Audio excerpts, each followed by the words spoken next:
Hello students and welcome back to Simpson Online Learning Classes. I hope you all are safe and secure at your places. I am Diksha Gisalwani, your English teacher, and today we will be discussing the first chapter of your main course book of class 7th and 8th, that is the sentence. Okay. So if we will read the groups of words over here, leaking the roof is. Okay. These made of our houses stone. So do you think that these group of words make a complete sense? Or we can call these group of words as sentence? No, we cannot. Why? I am telling you. See, the first word of these group of sentence, these words, it is not starting with a capital letter. Moreover, it is not having any punctuation mark at the end of these words. Okay, so we cannot call it a sentence because sentence is something which conveys a complete meaning. It starts with a capital letter and it ends with a full stop, question mark or an exclamation mark. So if I am reading these group of words as leaking the roof is, so I am not able to understand what these group of words are trying to convey. Okay, these made of our houses stone. Again, it is not making any complete sense. We are unable to understand what the words are trying to convey. Am I right? So these group of words do not make any sense. So we cannot call it a sentence. Now see these, if I will unscramble these group of words, so a new sentence will be framed. The roof is leaking. Now can we say that the roof is leaking is a sentence and it is conveying a complete meaning? Yes, it is. Because the first word of the sentence is starting with a capital letter. It is ending with a full stop. Okay, and we can understand that the roof is leaking. Okay, we can understand something. The sentence is conveying something. It has a meaning. Okay, so the second sentence in the same manner, these houses are made of stone. Okay, so again we can understand that the first word of the sentence is starting with a capital letter and it is ending with a full stop. Moreover, these group of words convey a meaning. Okay, it is a complete, you can say, sentence. Another sentence, Ravi loves to play cricket. Okay, so over here Ravi is what? Subject, loves is what? Verb. So one more thing we have understood, that a sentence has a subject and a verb. Okay, I hope this is clear to everyone. Okay, now let us look at the definition of the sentence. Okay, so what is the definition of sentence? A group of words that conveys complete sense is called a sentence. These three sentences, they have conveyed a complete meaning. So we can call it a sentence. And I have already told you that the sentence always begins with a capital letter and ends with a full stop, question mark or an exclamation mark. Okay. Now let us look at another example. I study in class 7. So over here I is what? I is subject, study is verb. So a sentence also has a subject and a verb. Another example, Mahima is cleaning her car. Mahima is cleaning her car. So we can understand that Mahima is doing something. She is cleaning her car. Okay. And Mahima, it is starting with a capital letter and a full stop is also there at the end of the sentence. So it is a complete sentence. Okay. He is playing golf. So over here he is what? He is subject. Is helping verb, playing is what? Main verb. Okay. So again it has a subject and a verb and it is conveying a complete sense, a complete meaning. So we can call it what? We can call it as a sentence. Okay. Now read these group of words. A nice story, a gang of thieves, a beautiful dress. So these group of words make sense but not complete sense. Okay, we can understand something, a nice story. Okay, a nice story.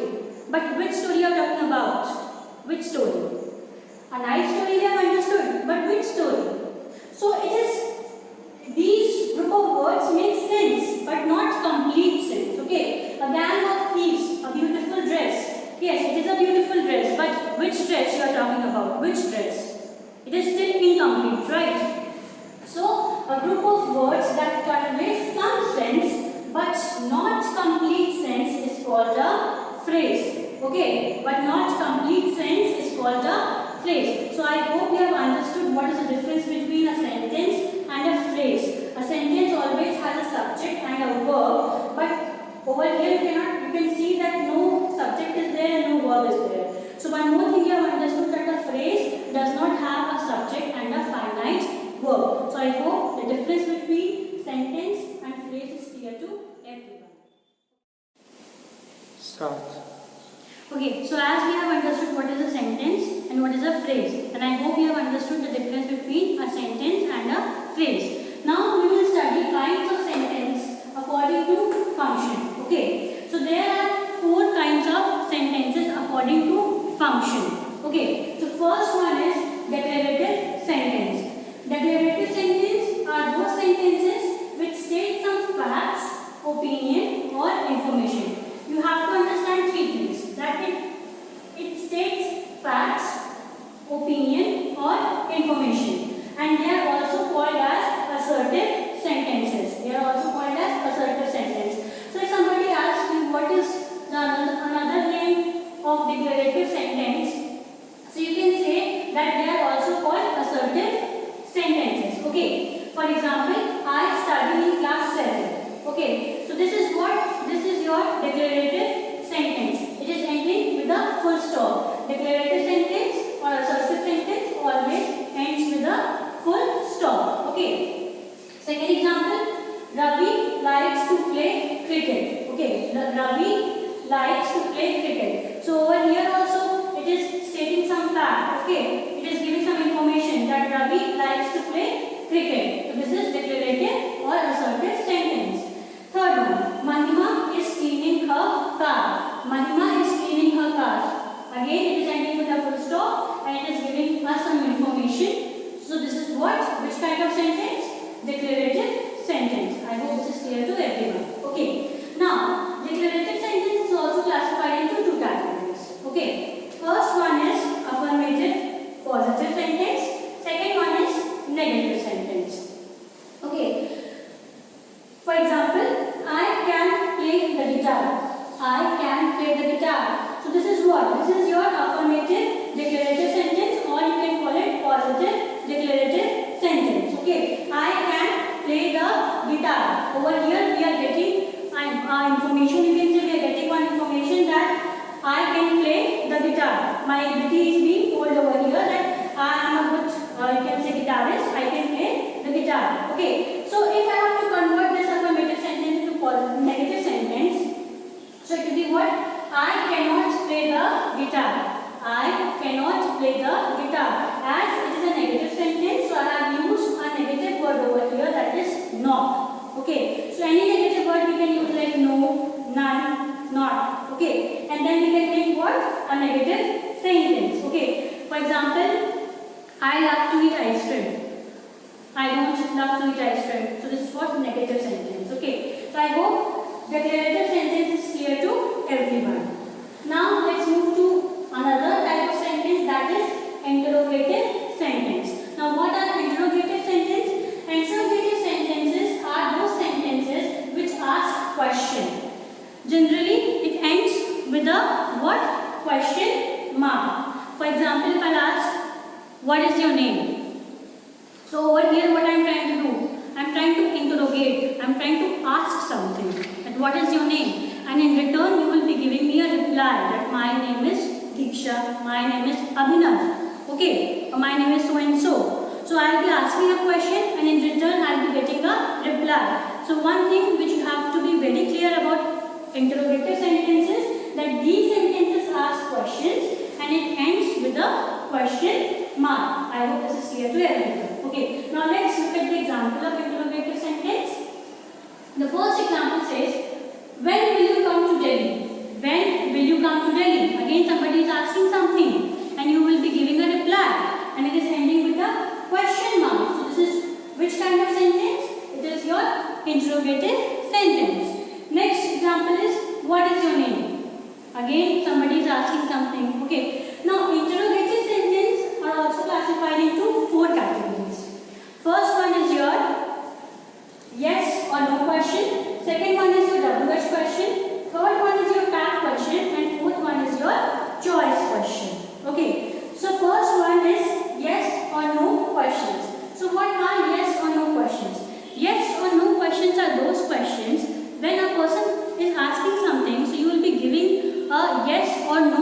reply. For example, are you an American? So you'll say, yes, I am. No, I'm not. Do you like ice cream? Yes, I like. No, I don't. Will you help me? Yes, I will. No, I will not. So whatever I am asking, you are giving me a reply either in yes or no. Am I audible? Am I audible? So you will say yes ma'am, no ma'am. So again this is what? This is your yes or no question. Okay. And generally yes or no question means this is the main point which you have to understand. That yes and no questions always begin with a helping verb or an auxiliary verb. It begins with a helping verb, or you can say an auxiliary verb. For example, do you like burger? Do you like burger? So you'll say yes ma'am, I like burger. No ma'am, I don't like burger. Right? So it is starting with what? It is starting with do. Do is what? Do is a helping verb or auxiliary verb. And auxiliary verb or helping verb are what? Auxiliary verb and helping verb are those verbs which help us to link the subject and the main verb. So what are, you can say, what are the examples of auxiliary verb or helping verb? Like is, am, are, was, were, has, have, had, do, does, and did. So these are what? These are your auxiliary verb. So your yes or no question always begins with an auxiliary verb or helping verb. This is the main point which you have to keep in mind. And whatever the answer which you will be giving, it will be either in yes or no. I hope this is clear to everyone. Okay. Now let's move to WH questions. Now what are WH questions? WH questions are direct questions. Like I asked, like what is your name? And in return you will be replying me something. Or like another example can be, which is your favorite book? So you will be giving me answer that you can say Treasure Island is my favorite book, right? So these are those questions which generally start with WH words like what, when, where, why, whose, whom, and which, and how. Okay. So these questions generally start with WH words like what, when, where, why, whose, whom, which, and how. Okay, like which is your favorite book? Whose bag is lying over here? Why are you crying? Where were you yesterday? So these are what? These are your WH questions. I'll be asking something, I'll be evaluating something, and in return you will be giving me a reply. Okay. Next one is your tag question. Tag questions are what? Tag questions are interrogative fragments that are added at the end of a declarative or an imperative sentence to form questions. Okay. So what are tag questions? Tag questions are interrogative fragments that are added at the end of a declarative or an imperative sentence to form questions. And generally, a positive statement has a negative question tag, and I can say negative statement has a positive question tag. We will see this in our example. Okay.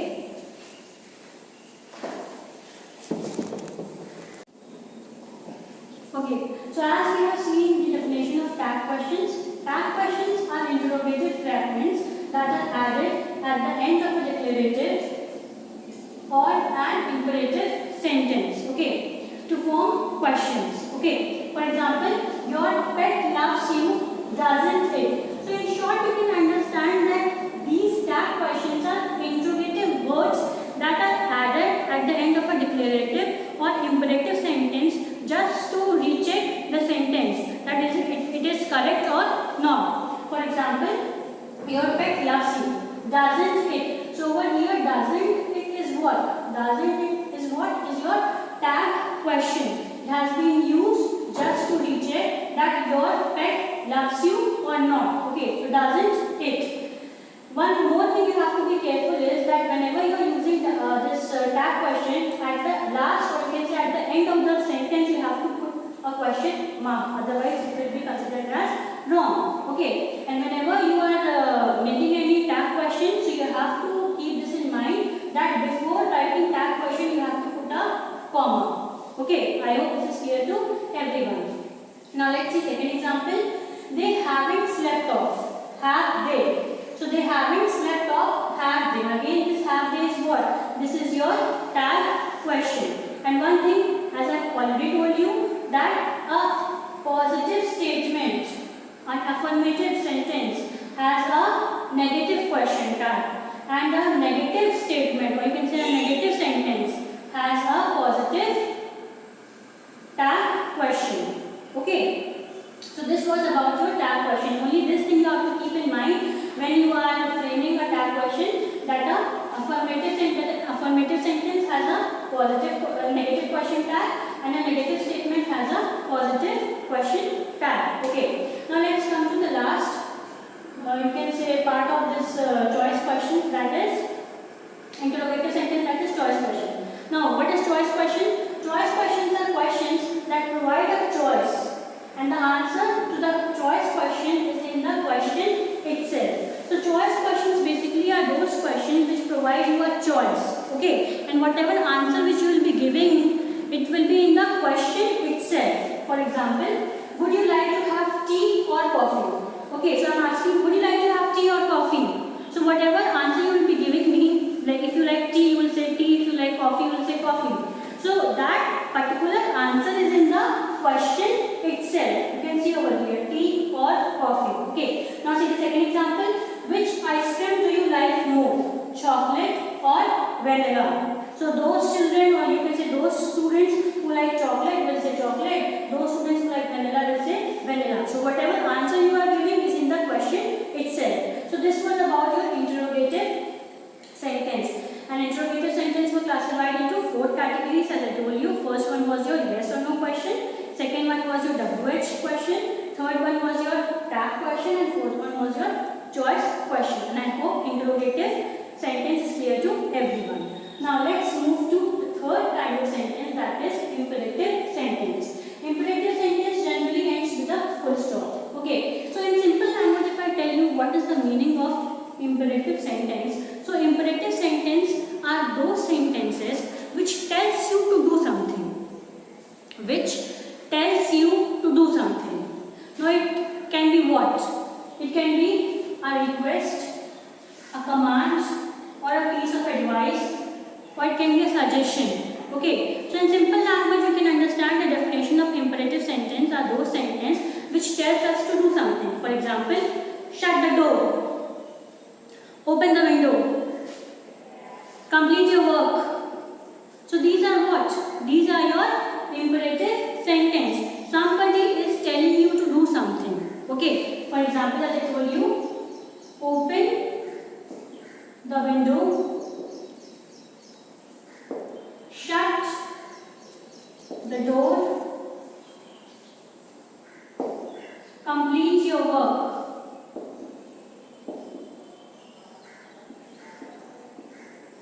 So these are what? These are your imperative sentence. Okay. And one thing which is really very important about imperative sentence is that in imperative sentence, the subject you is implied. Again I am saying the subject you is implied. It is not mentioned in the sentence, but it is implied. Okay. Over here I will not write you open the door, or you shut the door, or you complete your work. It is but obvious that I am saying these sentences to someone. Okay. So that is why this thing is not mentioned over there. If somebody asks you what is the subject in these type of sentences, or you can say what is the subject in imperative sentence, so you should clearly say that the subject you is implied. Okay, the subject is you. Now let's move to the last kind of sentence, that is exclamatory sentences. Now exclamatory sentence ends with an exclamation mark. It ends with an exclamation mark. Okay, and these are sentences which expresses sudden emotions and feeling. It expresses sudden